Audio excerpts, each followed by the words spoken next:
The Week on Green 960. And now, Sebastian Kunz. So it was only about 2 weeks ago that I reported on the Clipper card and the loophole scam being used by some transit riders to make their train rides cheaper, and its part in what is rapidly becoming the demise of the Caltrain system.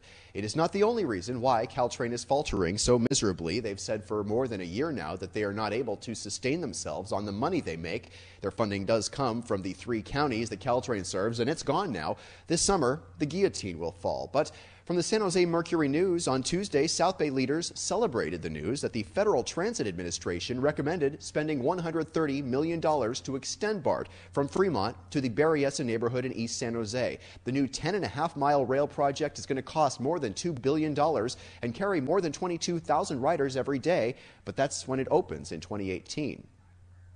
On Wednesday, Florida Governor Rick Scott turned down $2.4 billion in high-speed rail funds, and there's even an online petition to get Transportation Secretary Ray LaHood to redirect the funds to California. Even before that, there was talk of redirecting other funding sources to stop the hemorrhaging of Caltrain. The head of the Santa Clara County VTA proposed some solutions, including using electrification money or money diverting funding from the Dumbarton Rail Project. But Caltrain spokesman Mark Simon basically told the San Mateo Daily Journal, "Thanks, but no thanks." In an email, he wrote that we understand some people think the VTA should help cover Samtrans's share of JPB funding, and he went on to say Samtrans's funding issues weren't created by the VTA, nor are they the VTA's to solve.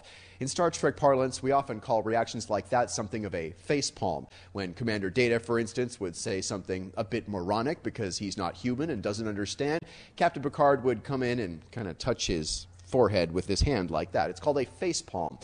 It means there are no words to verbally describe the idiocy of the reaction, but that's because Data's an android. Mark Simon's not an android. That means he ought to know a little better.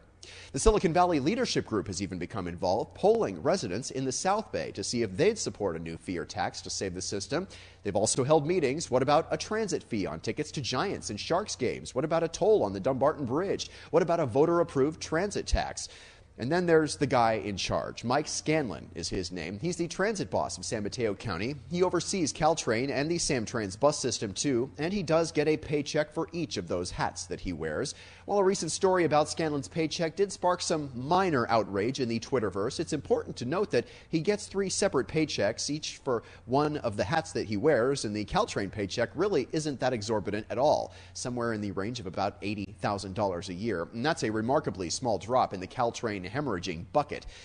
But the 3 hats that he does wear are interrelated. That means it's not entirely invalid to suggest that some sort of a sacrifice would be appropriate. But by the way, folks on the Samtrans board really like the guy. The San Mateo Daily Journal reported that members of the Samtrans board praised him endlessly at a recent meeting, saying they wouldn't suffer a lesser CEO. Of course, these are people who probably do not take the train or the bus, and people who are largely unaffected by the gutting this summer of the Caltrain system, which is now more or less settled and coming this July. You won't be able to take the train on the weekend. You won't be able to take midday trains to the city if you want to ride the train to a Giants or Sharks game. No. If you want to ride to the San Jose airport without driving, that's also something that will be gone. The San Jose airport connector, you see, departs from the Caltrain Santa Clara station, which is scheduled to be shut down for good following the renovations that it's currently undergoing, but really when the Caltrain Festival of Failure hits this July. Privately, however, some knowledgeable conductors on the Caltrain system are expressing some frustration. They've told me that Amtrak was warning officials at the Joint Powers Board as long as 10 years ago they needed to find a dedicated source of funding.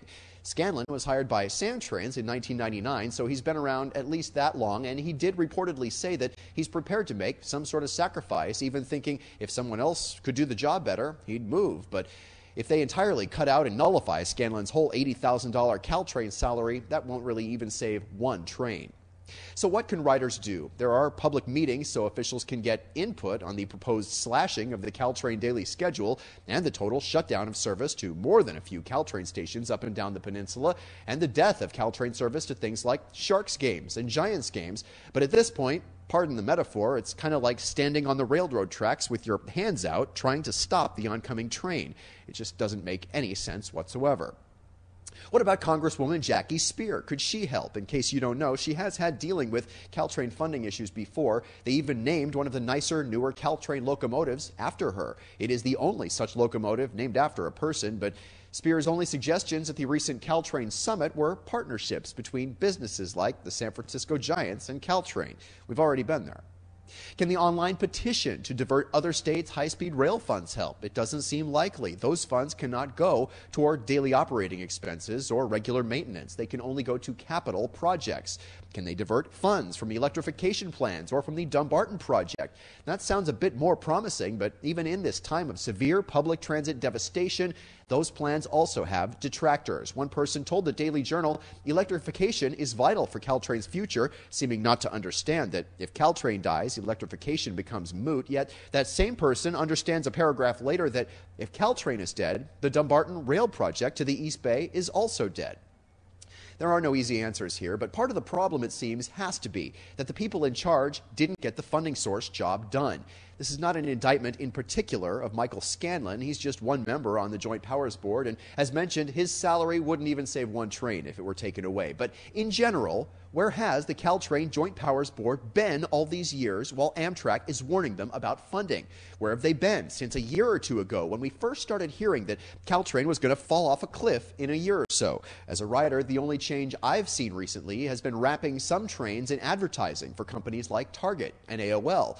But these are the only two ad sponsors that are being advertised on the Caltrain exteriors, and they were each on only one train. Well, whether you ride transit or not, you'll understand this tweet, hopefully, that I tweeted earlier this week. I wrote, "I'm not a sports fan, but if Caltrain were the Oakland Raiders, that old guy, Al Davis, would have fired the entire lot of the Joint Powers Board ages ago." Why? They simply haven't done their job well enough. Their job is to secure funding. Now there's no funding. They're cutting service, and they're doing so on the backs of the ridership. And it's not going to hurt any of the members of the Joint Powers Board. It's the ridership that's going to suffer.